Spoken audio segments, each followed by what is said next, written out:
100 gram പേരക്കയിൽ ഏതാണ്ട് 4.5 gram protein ഉണ്ട് എന്നാണ്. 4.5 ഗ്രാം വലിയൊരു അളവൊന്നുമല്ല, എന്നാലും ഫ്രൂട്ട്സിൽ വെച്ചിട്ട് it is the best in terms of protein content.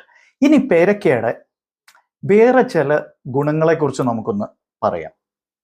ഇതിൽ ഏറ്റവും പ്രധാനമായിട്ടും എടുത്തു പറയേണ്ടത് വൈറ്റമിൻ സിയുടെ അളവാണ്. പൊതുവെ നമ്മൾ വൈറ്റമിൻ സിയെ കുറിച്ച് പറയുമ്പോൾ സിട്രസ് ഫ്രൂട്ട്സ്, നാരങ്ങ ഇനത്തിൽ പെട്ട ഫ്രൂട്ട്സിനെ കുറിച്ചൊക്കെയാണ് പറയാറ്. അതിൽ പെടാത്തതും എന്നാൽ വളരെ നല്ല നിലവാരത്തിൽ വളരെ നല്ല അളവിൽ വൈറ്റമിൻ സി ഉൾക്കൊള്ളുന്ന ഒരു ഫ്രൂട്ടാണ് പേരയ്ക്ക.